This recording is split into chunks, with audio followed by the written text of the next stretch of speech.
Leo Tolstoy की एक बहुत ही प्रसिद्ध कहानी है। एक बार एक इंसान के घर एक सन्यासी मेहमान बना। रात खाने के बाद सब बैठकर गपशप करने लगे। तभी उस सन्यासी ने कहा, ये क्या तुम यहाँ छोटी मोटी खेती करते हो?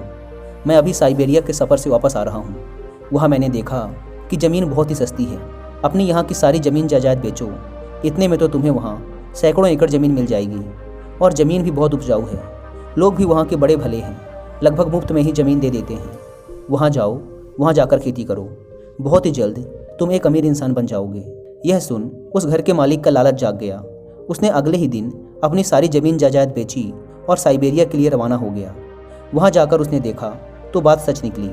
वहाँ सच में ज़मीन बहुत सस्ती थी और कौड़ियों के भाव बिक रही थी।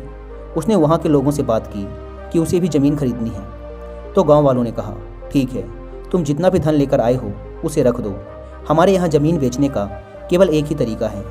कल सुबह सूरज निकलते ही तुम्हें चलना शुरू कर देना है और सूरज डूबने तक तुम जितनी भी ज़मीन का चक्कर लगाकर वापस उसी स्थान पर आ जाओगे तो वह सारी ज़मीन तुम्हारी होगी। लेकिन याद रहे, सूरज डूबने तक तुम्हें अपने प्रारंभिक स्थान पर पहुंचना ही होगा। उस पूरी रात उस इंसान को नींद नहीं आई। शायद हम लोग उसकी जगह होते तो हमें भी नहीं आती। इंसानी दिमाग ही ऐसा होता है। वह रात भर सोचता रहा कि कितनी ज़मीन कब्जा पाऊंगा, कितना तेज़ भागना चाहिए मुझे, ज़्यादा से ज़्यादा ज़मीन कैसे कब्जाई जा सकती है। जब मैं बहुत सारी ज़मीन कब्जा लूँगा तो मैं एक बहुत अमीर इंसान बन जाऊँगा। यही सब सोचते सोचते सुबह हो गई। सुबह होते ही वह भागा। गांव के सभी लोग उस जगह पर इकट्ठा हो चुके थे जहां से उसकी दौड़ शुरू होने वाली थी। उसने अपने साथ खाना और पानी भी ले लिया था कि भागते भागते ही बीच में खा लूँगा और पानी पी लूँगा, क्योंकि अगर बैठकर खाना खाया तो बहुत सी ज़मीन कब्जाने से रह जाएगी। सभी खड़े थे उस जगह पर। उसने उस शुरुआती लाइन से चलना शुरू किया। पहले कुछ मिनट तो वह चला, फिर उसने सोचा कि ऐसे चलने से तो आधी ज़मीन ही कब्जा पाऊंगा, इसलिए उसने दौड़ना शुरू कर दिया। वह भागता रहा। उसकी सांस फूलती रही, पर वह भागता रहा।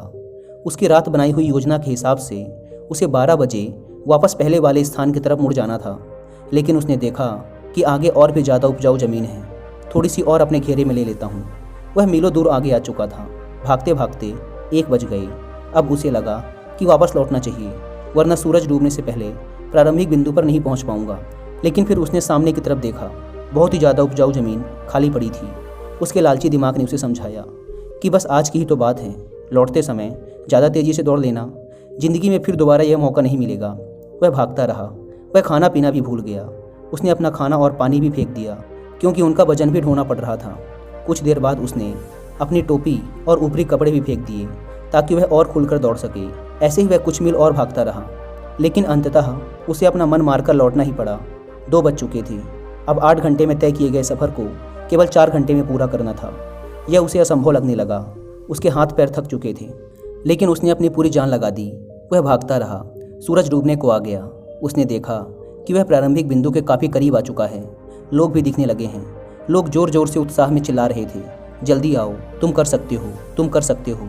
उसने मन ही मन सोचा, कितने भोले लोग हैं। इन्हें तो यह सोचना चाहिए कि मैं दौड़ते दौड़ते मर जाऊं, ताकि मेरा धन और यह ज़मीन दोनों इनकी हो जाए। अब आखिरी कुछ दूरी रह गई थी और सूरज लगभग डूबने ही वाला था। उसके पैर अब और भागने से मना कर रहे थे, लेकिन उसने अपनी पूरी जान झोंक दी। कुछ दूर चलने के बाद वह लड़खड़ाकर गिर गया। उसने देखा सूरज की कुछ लालिमा अभी भी आसमान में है। उसने शुरुआती लकीर की तरफ देखा। वह उससे कुछ 5-7 गज दूरी पर ही था। वह घिसटने लगा। उधर सूरज की लालिमा खत्म हुई, इधर उसके हाथ ने उस लकीर को छू लिया। वह जीत चुका था। वह इतनी सारी ज़मीन का मालिक बन चुका था। लोगों ने खुशी से उसे देखा और उठाने लगे, तो उन्होंने महसूस किया कि उसकी सांसें बंद हो चुकी थी। उसका शरीर ठंडा और शांत हो चुका था। अब वह इस दुनिया में नहीं था। शायद इतना भागने की वजह से उसे हार्ट अटैक आ गया होगा और वह मर गया। यह देख वहाँ आसपास खड़े लोग हंसते हुए आपस में बातें करने लगे कि सूची में एक और मरने वाले लालची व्यक्ति का नाम जुड़ गया। पता नहीं लोग हर साल क्यों यहाँ मरने चले आते हैं, इस खबर को सुनकर कि यहाँ ज़मीन बहुत सस्ती है, जबकि आज तक किसी ने भी सफलतापूर्वक ज़मीन पाने की शर्त को पूरा ना किया था। या तो वह भागता भागता मर गया था, या वह शर्त में अपना धन ही हार गया था। यह यहाँ का नियम बन चुका था। तभी वहाँ पर खड़े एक बुजुर्ग व्यक्ति ने कहा, मनुष्य की इच्छाओं और लालच का कोई अंत नहीं, और यही लालच ही इस इंसान की मौत का कारण है। इसी के विपरीत मुझे एक दूसरी कहानी याद आ रही है। एक बच्चा था, बड़े अमीर परिवार से संबंध रखता था। उसके परिवार में सभी किसी न किसी अच्छी पोस्ट में थे और सारे पैसे वाले थे। इसलिए बचपन से ही उस लड़के पर भी दबाव डाला गया कि वह किसी अच्छी नौकरी के लिए अभी से पढ़ाई करना शुरू कर दे। परिवार वालों ने उसके लिए वकील बनने का पैसा सबसे उचित समझा। उसे वकालत की पढ़ाई करवाई गई। शुरुआत में तो उसे यह काम पसंद नहीं था, लेकिन जैसे जैसे उसे इस पेशे से दौलत और शोहरत मिलने लगी, उसका इसमें मन लगने लगा। वह धीरे धीरे अपने शहर का सबसे प्रसिद्ध वकील बन गया। वह दिन में 16-16 घंटे अपने काम में लगा रहता। उसने अपने परिवार और अपने शरीर पर भी ध्यान देना छोड़ दिया था। उसने अपनी मेहनत और लगन से कुछ पेचीदा और मुश्किल केसों को जीता, जिससे उसका नाम देश के सबसे बड़े वकीलों में शुमार हो गया। उसके पास शहर के सबसे रईस इलाके में एक बहुत बड़ा बंगला था, एक प्राइवेट जेट था, छुट्टियां मनाने के लिए एक प्राइवेट आइलैंड और एक चमचमाती हुई लाल फरारी। उसने अपनी ज़िंदगी में वो सारी दौलत और शोहरत हासिल कर ली थी जिसके वह कभी सपने देखता था। लेकिन अचानक पिछले कुछ महीनों से उसे कुछ भी अच्छा नहीं लग रहा था। उसे अपने काम से नफरत होने लगी थी। उसकी दौलत, उसकी गाड़ी, उसके बंगले कुछ भी उसे सुकून नहीं दे पा रहे थे। वह एकदम बेचैन और अशांत रहने लगा। उसने कई बार आत्महत्या करने की कोशिश की, लेकिन हर बार उसे लोगों ने रोक लिया। फिर उसने एक बड़ा निर्णय लिया। उसने अपना सब कुछ बेच दिया और आत्मिक शांति की तलाश में निकल पड़ा हिमालय के पहाड़ों में, जहाँ उसकी भेंट एक योगी से होती है और फिर वह भी योगी बन जाता है, जहाँ उसे जीवन जीने का नया नज़रिया और उम्मीद मिलती है। यह संक्षिप्त विवरण है रॉबिन शर्मा द्वारा लिखी गई book the monk who sold his Ferrari का। अगर आप चाहें तो इस बुक की हिंदी में बुक समरी भी सुन सकते हैं कुकू FM ऐप पर। The monk who sold his Ferrari, ये बुक समरी आपको मेंटल पीस के 7 ऐसे आयामों से आपका परिचय करवाएगी जो inner peace, Joy and wealth of spiritual gift को पाने के लिए बहुत ज़रूरी हैं। और कुकू FM के बारे में तो आप सब जानते हैं कि यह इंडिया का leading and fastest growing audio book platform है, जहां पर आप अपनी मनपसंद लैंग्वेज में अलग अलग फील्ड के हजारों बुक्स की ऑडियो बुक सुन सकते हैं। नॉर्मली कुकू FM के पूरे 1 साल का सब्सक्रिप्शन पड़ता है 399 रुपीज़ का, लेकिन इस होली सेलिब्रेशन में कुकू FM लाया है अपने सारे लिसनर्स के लिए 50% का डिस्काउंट। इस 50% डिस्काउंट के लिए आपको डिस्क्रिप्शन एंड पिन कमेंट पर दी गई लिंक से इस ऐप को डाउनलोड करके उसमें कूपन कोड होली50 यूज़ करना होगा और 399 का सब्सक्रिप्शन घटकर हो जाएगा सिर्फ 199 रुपीज़ में, वो भी पूरे 1 साल के लिए।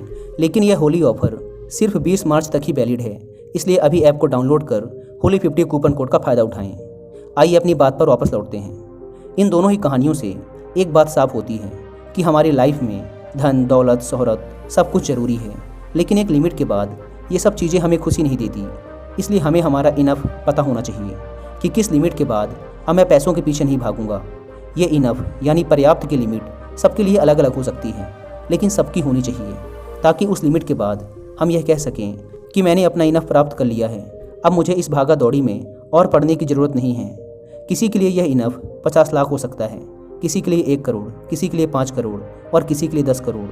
इसलिए एक बार बैठकर यह कैलकुलेट कर लें कि एक अच्छी लाइफ जीने के लिए आपको कितने पैसों की ज़रूरत पड़ने वाली है। फिर उसके हिसाब से अपने टारगेट सेट करें उस धन को प्राप्त करने के लिए, क्योंकि हमारे लालच की पूर्ति कभी नहीं होने वाली। इसलिए हमें हमारा इनफ डिसाइड करना बहुत ज़रूरी है, ताकि हम एक बैलेंस्ड एंड हैप्पी लाइफ जी सकें।